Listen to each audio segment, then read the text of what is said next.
Selamat datang di channel Fatfat. Kali ini kita akan mempelajari mengenai cara menambahkan cascading style sheet atau CSS pada dokumen HTML. Mari kita mulai. Pertama sekali, kita perlu menambahkan file HTML yang akan kita tambahkan cascading style sheet atau CSS-nya. Misalnya di sini kita membuat sebuah HTML yang sederhana. Kita bisa menggunakan shortcut dari VS Code, kita tambahkan atau edit title-nya. Misalnya, HTML and CSS example 1. Kemudian kita bisa menambahkan konten pada HTML, misalnya kita menambahkan header.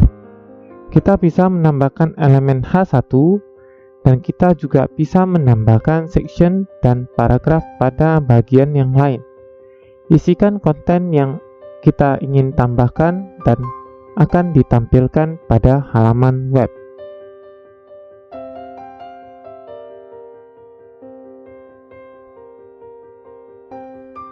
Setelah itu, kita bisa menambahkan elemen yang lain seperti footer. Ingat, di sini kita telah menggunakan HTML5. Jadi setiap elemen harus memiliki semantik yang tepat. Berikutnya, kita bisa melihat lokasi tempat HTML tersebut berada. Misalnya di sini kita membuatnya di file folder img, maka kita bisa langsung membukanya saja dengan mengklik file tersebut. Namun di VS Code kita punya cara yang lebih mudah. Kita bisa menggunakan extension tambahan. Silakan dicari, ada yang namanya Live Server.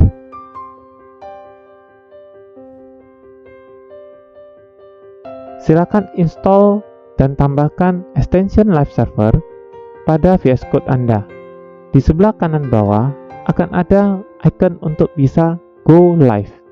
Caranya adalah buka file HTML yang ingin Anda go live-kan dan klik saja. Maka otomatis seluruh tampilan HTML akan tampil dan dia akan terupdate secara otomatis ketika kita mengubah konten HTML-nya.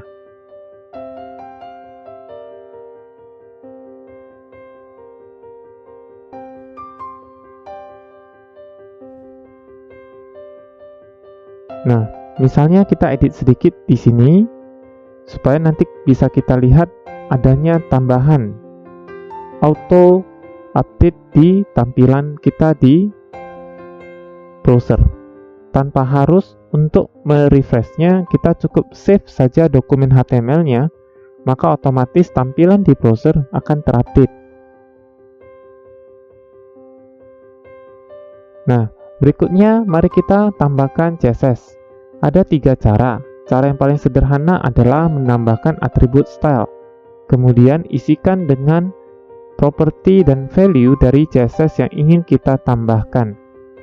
Misalnya, font size 32 px atau pixel. Nah, artinya kita mengubah ukuran H1 menjadi 52 pixel. Nah, kita bisa lihat langsung di bagian browser, tampilannya langsung fontnya jadi besar.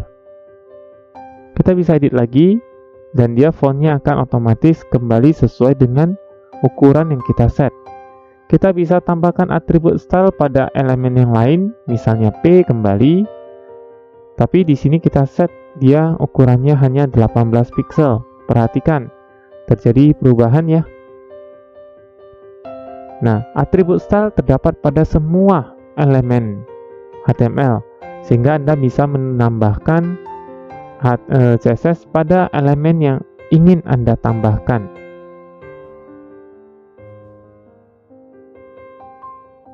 Jika ada lebih dari satu properti dan value yang ingin kita tambahkan, kita bisa memisahkannya dengan tanda titik koma ya. Misalnya di sini kita tambahkan color-nya merah, artinya warna teksnya jadi merah.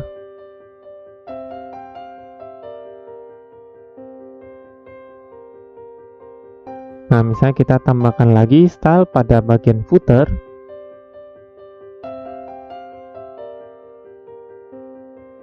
Misalnya kita tambahkan background color, kita bisa masukkan kode untuk warna, backgroundnya berubah.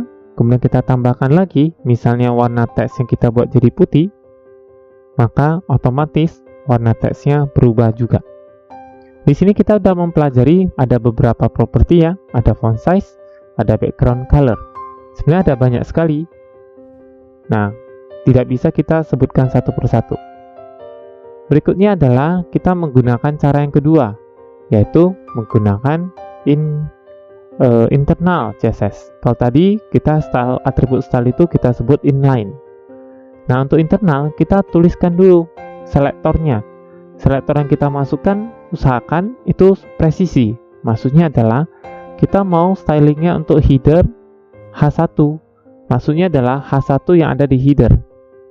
Nah, kita hapus stylenya dan kita tinggal pindahkan di bagian head di stylenya. Nah, bisa diperhatikan tetap berubah ya. Kita bisa lihat, nah terupdate ya. Jadi CSS-nya berhasil kena apply. Begitu juga untuk P. Di sini kita harus set section baru P. Baru kita ketikkan section spasi P. Itu artinya adalah semua P yang ada pada section itu nanti stylenya akan seperti yang kita tuliskan. Misalnya font size-nya 18 dan color-nya red. Jadi untuk semua P pada section. Artinya kalau kita udah pakai internal yang inline, kalau tidak diperlukan bisa kita hapus ya. Nah, di sini kita set red jadi yellow, blue gitu ya. Intinya bahwa terjadi perubahan dan berhasil di-apply CSS yang sudah kita buat. Nah, untuk komentar di CSS kita bisa menggunakan slash bintang dan bintang slash. Jadi semua yang ada di dalam itu, di dalam style itu otomatis tidak akan tereksekusi. Berikutnya kita lanjut ke footer. Kita ingat harus buka kurung kurawal dulu ya, baru bisa. Oke, kita perhatikan untuk inline-nya kita hapus. Nah, jadi khusus CSS sudah ada di bagian style dan khusus konten sudah ada di bagian body. Tidak tercampur lagi. Nah, di sini kita sudah memisahkan dengan baik bagian yang text, konten, dan bagian yang style, CSS. Nah, ini yang kita sebut dengan inline. Nah, ketika kita ubah, ingat otomatis kena apply di HTML-nya.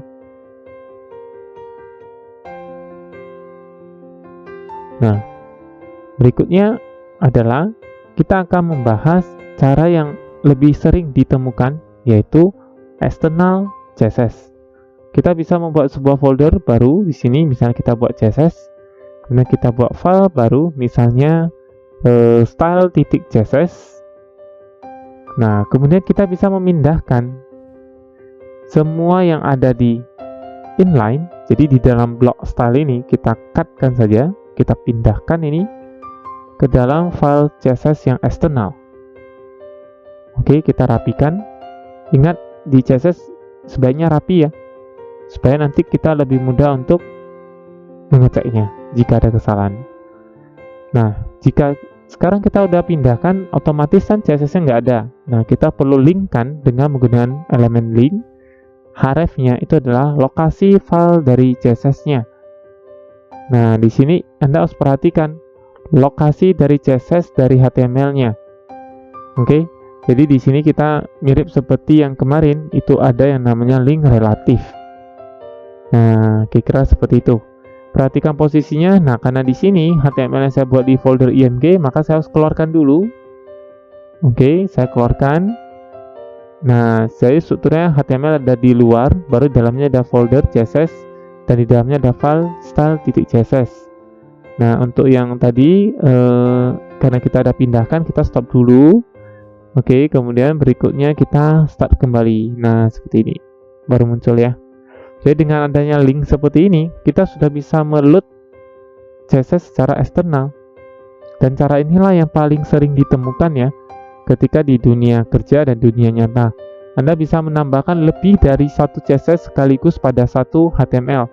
Jadi bebas. Oke. Jadi tidak harus hanya satu, bisa lebih dari satu. Dan urutannya adalah CSS yang pertama dijalankan akan di-override oleh CSS yang berikutnya. Jadi Anda harus hati-hati dalam penempatan properti dan value CSS-nya. Demikianlah video demo mengenai cara menerapkan CSS pada HTML. Semoga bermanfaat. Terima kasih.